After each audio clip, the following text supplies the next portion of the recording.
Hello नमस्कार. माझ्या चॅनलमध्ये तुमचं स्वागत आहे आणि माझ्या चॅनलचं नाव आहे अंजली कलेक्शन.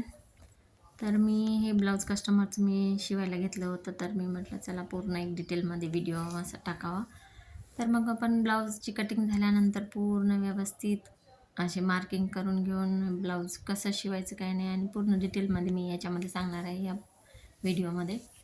तर हँड्स मी बॅक पार्ट याचा अपलोड केलेला आहे ह्या ब्लाऊजचा. तर हँड्स कसं अटॅच करायचे बॉडी पार्टला आणि कसे शिवायचे हे मी सांगत आहे, हँड्स आणि फिटिंग.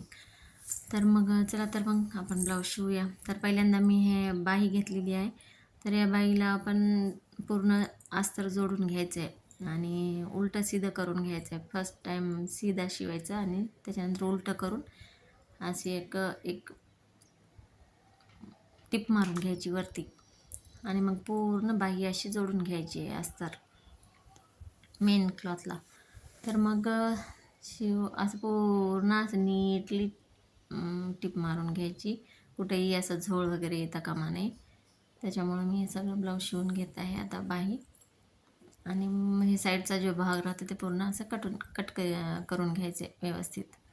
आणि हे साईडचा जे भाग राहते ना, तेच आपल्याला बाही जर कमी पडू लागली असं म्हणजे ब्लाऊजला अटॅच करायला, तर तेच साईडला आपल्याला कामाला येते. मग ते पण मी आता दाखवणार आहे.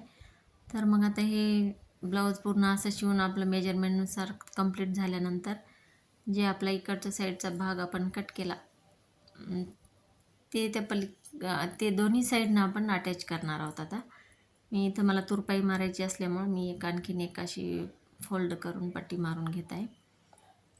तर ब्लाऊज शिवणं सोपं असते आणि अवघड पण असते तेवढंच. म्हणजे कसं फिटिंग व्यवस्थित आली तरच ब्लाऊज शिवण्याला अर्थ आहे, नाहीतर मग आपलं पूर्ण ब्लाऊज बिघडून जाते.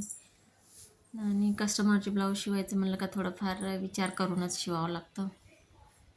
एवढं काही अवघड नसते, पण प्रयत्न केल्यानंतर येऊन जाते. तर मग हे असे साईडचं आपण जे कट केलेलं होतं, तर ते असं जोड द्यायला कामाला येते आपल्याला. तर हे असं एक अस्तर आणि एक असं मेन क्लॉथ घ्यायचं आहे आणि ते खालून अस्तर ठेवून वरच्या बाजूला मेन क्लॉथ ठेवायचं आणि शिवून घ्यायचं. आणि डबल टिप मारून घ्यायची त्याच्यावर शिवून झाल्यानंतर. आपल्याला जेवढं पाहिजे तेवढं, जेवढी बाहीची रुंदी आहे तेवढी घ्यायचं. आणि ते बरोबरच बसते तेवढं, म्हणजे साईडचा भाग तेवढा आपल्याला कट होते तेवढं बरोबर फिक्स होऊन जाते. कारण बाही आपल्याला कधी कधी कमी जास्त होऊ शकते, म्हणजे ते बॉडी पार्टला फिटिंगसाठी मग प्रॉब्लेम येतो जर आपण हे असं जोड नाही दिलं तर. मग इथं असं शिवून घेत आहे मी आणि बरोबर उलटं सीधं बघून हे एक्स्ट्राचा कपडा असा कट करून घ्यायचा आणि शिवून घ्यायची. एक दाबपट्टी मारून घ्यायची वरती पण, आणि खालच्या साईडनं अस्तर असते त्याच्यामुळं दोन्ही पण व्यवस्थित ते शिवलेलं आपण मध्ये दिसत नाही, काही नाही. तर मग असं शिवून घेतल्यानंतर इकडून एक व्यवस्थित अशी शिलाई मारून घ्यायची, म्हणजे आपल्याला चांगलं दिसते. आणि ह्या अशा दोन्ही बाह्या कंप्लीट करायच्या आहेत. मग बरोबर येते बाही बघा ही असं शिवल्यानंतर, कुठेही असं झोळ वगैरे येत नाही आणि बरोबर फिटिंगला पण बसते आणि ब्लाऊजला म्हणजे कसं कमी पडत नाही शिवताना. अशा दोन्ही बाह्या कंप्लीट करून घेतल्यानंतर चेक करायचं, म्हणजे आपल्या बाहीची उंची किती आहे ते मेजरमेंट ब्लाऊजनुसार. मग हे बाही पण त्या आपण जे ब्लाऊज कंप्लीट केलेलं आहे त्याला जोडून घ्यायचं बॉडी पार्टला.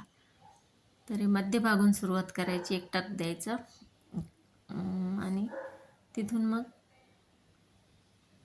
मध्यभागून जेव्हा आपण सुरुवात करतो तेव्हा बाही बरोबर शिवल्या जाते. आणि समोरचा भाग कोणता आणि पाठीमागचा भाग कोणता हे आपल्या लक्षात राहावं म्हणून त्याचं एक टिक मार्क करून घ्यायचं आणि शोल्डर टू शोल्डर असं बरोबर मध्यभागून जोडून घ्यायचं. आणि मग मी आता हळूहळू हे पूर्ण असं व्यवस्थित शिवून घेत आहे. 1 फूटच असं आपल्याला मार्जिन ठेवून बरोबर शिवायचं आहे, नाहीतर जास्त ठेवलं तर मग ते बाही वर खाली होते आणि चुन्या पण पडतात.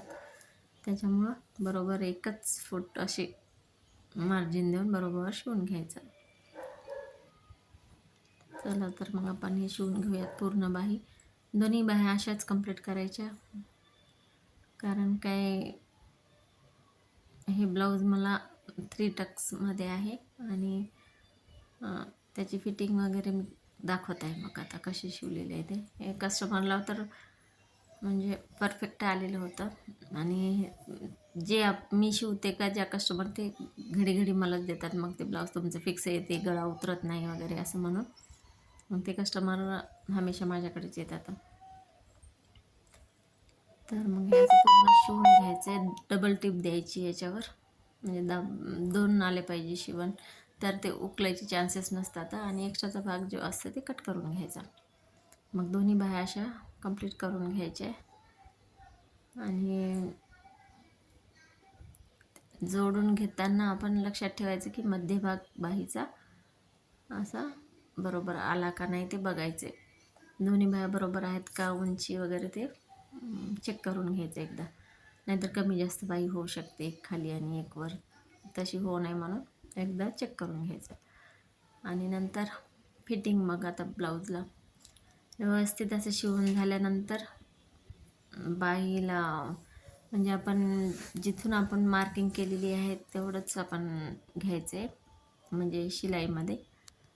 तर मग आता किती आपलं बॉडी पार्टला हे चेस्टचं मेजरमेंट, हँड्सचं मेजरमेंट आणि कमरेचं मेजरमेंट हे बरोबर आलं पाहिजे, तरच आपली बाही बरोबर येते आणि सरळ रेषेमध्ये टिपा येतात. तर आपण हे आता जोडून घेऊया, म्हणजे टिप मारून घेऊया याच्यावर. ब्लाऊज शिवणं तेवढं काही अवघड नाही, पण एकदा जर आपल्याला येऊ लागलं का मेजरमेंट वगैरे टाकता, तर मग व्यवस्थितच येते, काहीच असा प्रॉब्लेम येऊ शकत नाही. मग बाहीचं फिटिंग आणि हे असं मुंढ्याचं पण असं व्यवस्थित मार्किंग करून, म्हणजे चेस्ट मार्किंग, बाहीचं तिथलं फिटिंग आणि खाली कमरेचा भाग हे असं बरोबर मार्किंग करून घ्यायचं. आणि त्याच्यावर सरळ टीप येऊ द्यायची. आणि प्लस चिन्ह येण्यासाठी हे असं व्यवस्थित खालचा आणि वरचा भाग बरोबर करून घ्यायचा. बरोबर येते प्लस चिन्ह, कारण का आपण व्यवस्थित ते बरोबर जोड दिल्यामुळं कमी जास्त कपडा पडायची काही हेच नसते, चान्सच नसते. त्याच्यामुळं हे असं शिवून घ्यायचं. आणि कमरेचा भाग एकदा चेक करायचा. आपण जेव्हा कटिंग करतो वेळेस मार्किंग करतो ना, तेव्हा वाटतं आपल्याला बरोबरच आहे, पण नंतर फिटिंगच्या शिवण्यामध्ये थोडंफार इकडं तिकडं झाल्यामुळं कमी जास्त होते. मग त्याच्यामुळं आपण परत एकदा चेक करायचं आणि चेक करूनच मगच शिलाई द्यायची. तर मग हे आता पूर्ण आपण खालचा पण भाग व्यवस्थित आहे का, काजबटनाच्या साईडचा मी मार्किंग करून घेते आणि मग ते शिवून घेते. चला तर मग आता हे टिप मारून घेऊयात आपण. आणि व्यवस्थित येते असं शिवल्यानंतर बरोबर ब्लाऊज, कुठंच बिघाड होत नाही, काही नाही, आणि झोळ पण येत नाही. आपण व्यवस्थित कटिंग केलं का ते बरोबर ब्लाऊज येऊन जाते, असा काहीच हे नसते प्रॉब्लेम. तर न घाबरता असं आपण एक दोन शिवत गेलं का कस्टमरचे ब्लाऊज व्यवस्थित येऊन जातात. आपले अगोदर ब्लाऊज शिवायची प्रॅक्टिस करायची चांगली, आणि मग आपल्याला कुठं चुकायला काय नाही, याच्यामध्ये आपल्याला बदल करता येतो. आणि आपल्याला समजते पण की आपलं यावेळेस इथं चुकलं होतं गडे, मग ते असं नाही असं म्हणून. तसंच करत करत मी असं पूर्ण ब्लाऊज शिवायचं शिकले.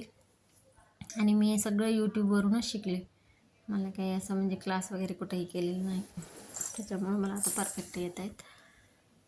तर हे अशा 2-4 टिपा मारून घ्यायच्या, म्हणजे कसं बरोबर नंतर कमी जास्त जर झालं ब्लाऊज तर कस्टमरला प्रॉब्लेम येत नाही की थोडंफार टिपा उकलू शकतात, 1-2 लूज झालं टाईट झालं तरी.